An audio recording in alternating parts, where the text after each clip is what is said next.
nome de Jesus Cristo, nosso Salvador. Amém. Quem é Jesus? Nós já refletimos sobre essa pergunta há algum tempo atrás em nossos cultos.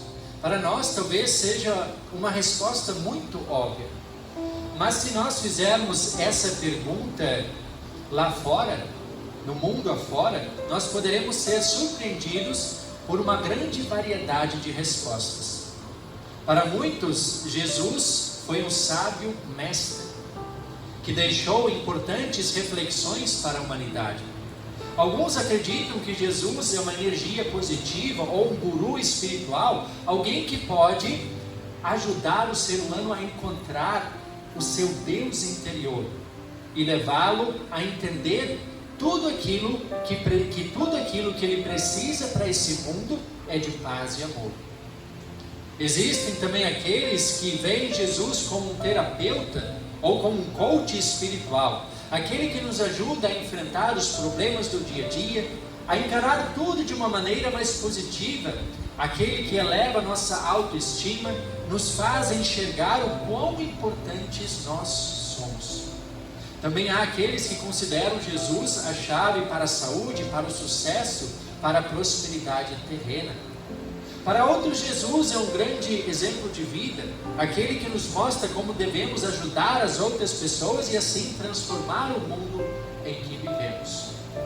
Ainda outros veem Jesus como um revolucionário, aquele que nos ensina a nos rebelarmos contra contra os padrões impostos pelo sistema vigente.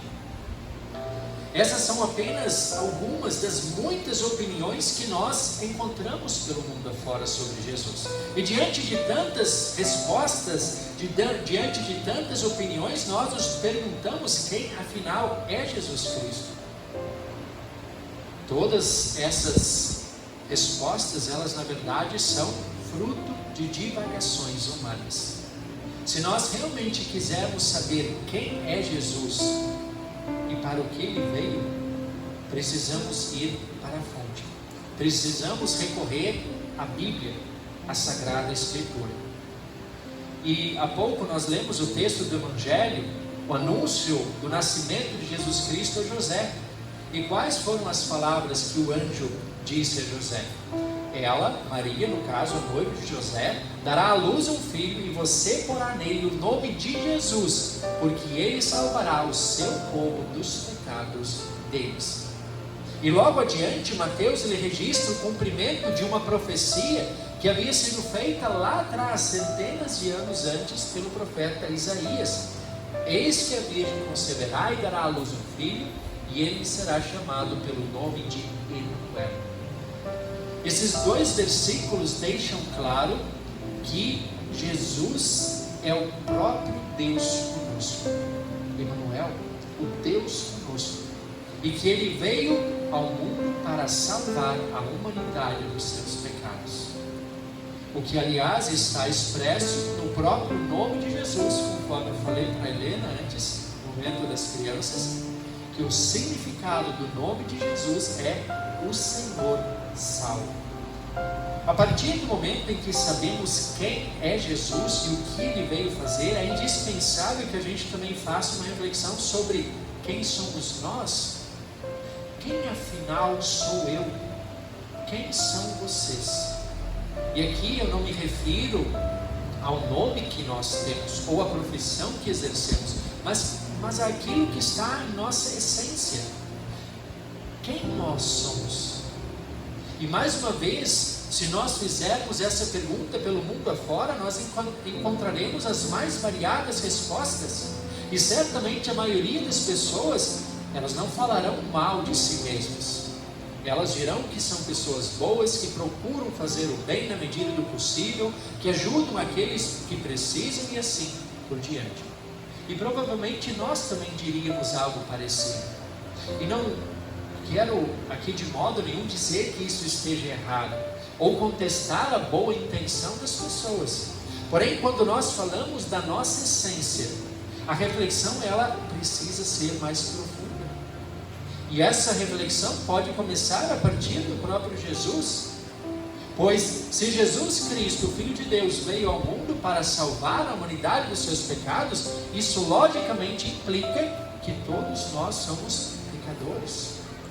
O pecado, ele não fazia parte da nossa essência original. Deus não nos criou pecadores.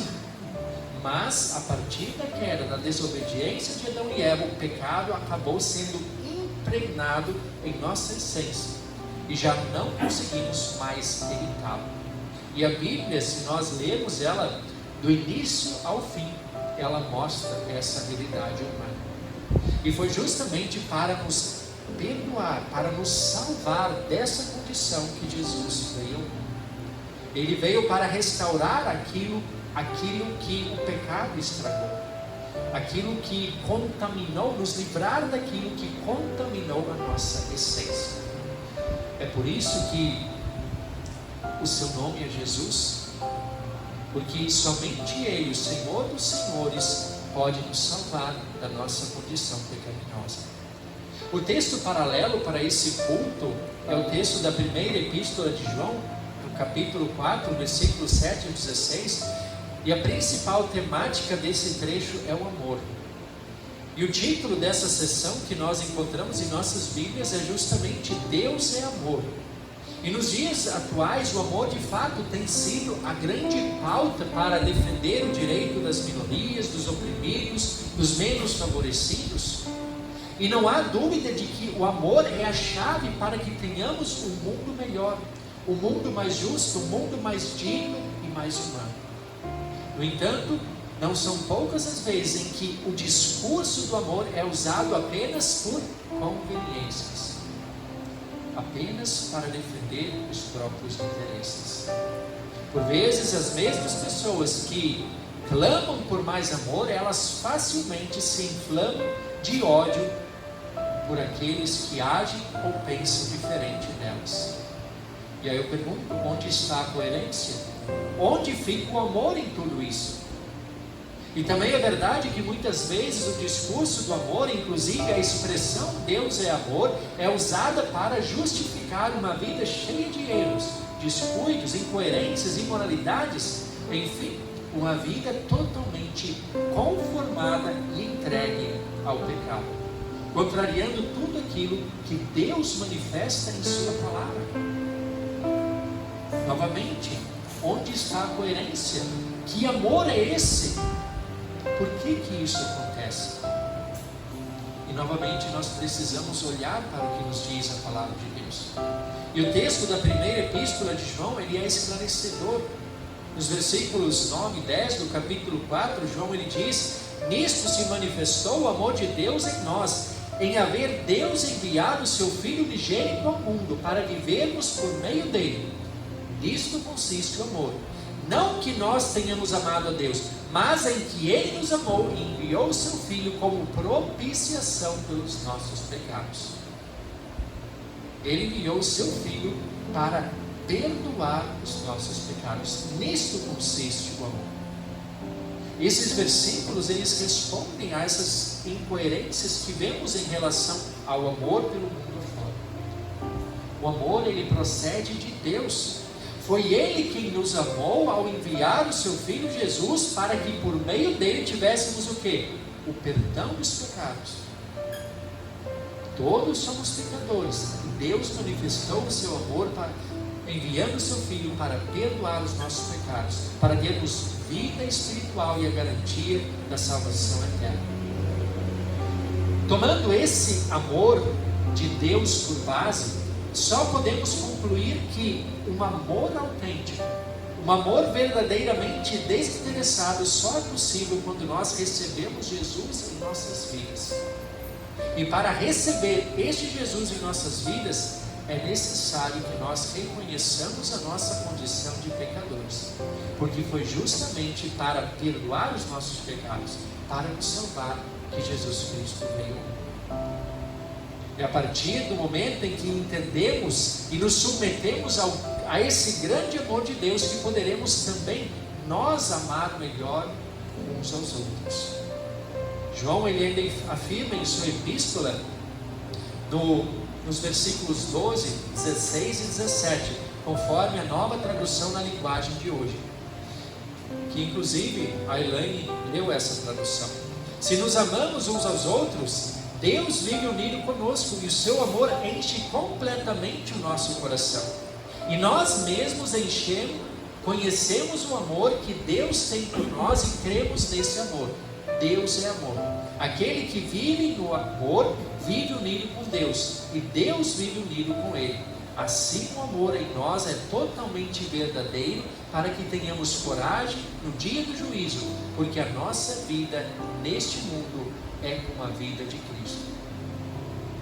Quando nós estamos unidos a Cristo, nós podemos amar de verdade, e a nossa vida será como a vida de Cristo. Como Lutero muitas vezes dizia que nós cristãos somos pequenos cristos aqui na terra. E isso é possível porque primeiro Jesus, ele demonstrou o seu imenso amor por cada um de nós. E é esse seu amor que também nos capacita a amar uns aos outros. Natal é amor. Natal é amor de Deus por toda a humanidade.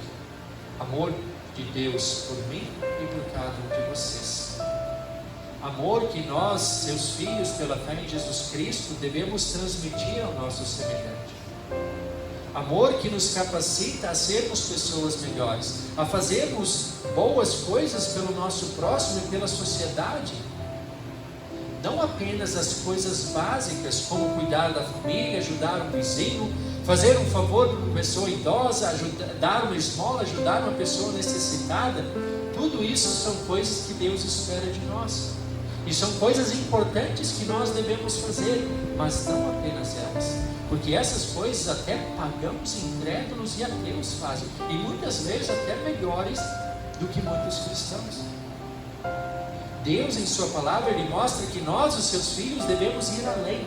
Nós devemos também perdoar uns aos outros. Perdoar aqueles que pecam contra nós, aqueles que nos ofendem. Devemos reconhecer, pedir perdão quando somos nós que pecamos contra o nosso semelhante. Ou seja, devemos compartilhar o amor e o perdão que Deus também estende a nós. Devemos interpretar tudo da melhor maneira, respeitar aqueles que têm opiniões contrárias ou divergentes às nossas. Devemos amar até mesmo os nossos inimigos e orar pelos que nos perseguem. É isso que Deus quer de nós. Esse é o amor autêntico e verdadeiro. E aí eu pergunto, é fácil colocar isso em prática? Não é. De jeito nenhum. Não é fácil, não é nada fácil. Mas novamente nós devemos nos lembrar então que o nome dele é Jesus. E ele veio para salvar o seu povo dos pecados deles. Ele veio para salvar a mim e a cada um de vocês. Ele veio para me perdoar e para perdoar vocês. Jesus, ele está sempre de braços abertos para nos receber de novo. E por ter se tornado humano, ele sabe o quanto é difícil para nós lutar contra a nossa natureza pecaminosa. E ele veio justamente para isso, para fazer aquilo que para nós era impossível, para nos trazer perdão e paz de Deus. E hoje ele está do lado direito de Deus, intercedendo em favor de cada um de nós. E todas as vezes, quando nós falhamos em fazer aquilo que Deus espera de nós, mas depois arrependidos, em humildade, em sinceridade e fé, nos voltamos a Deus. Quem está lá do lado de Deus? O próprio Jesus, mostrando as marcas de sua obra consumada e dizendo: foi por Ele, foi por cada um de vocês, foi por amor a nós. É nisso que consiste o amor. Não fomos nós que amamos a Deus primeiro, mas foi Ele quem nos amou primeiro, enviando o seu Filho para nos perdoar e salvar. E por ser o próprio Deus conosco, Jesus está ao nosso lado também no dia a dia.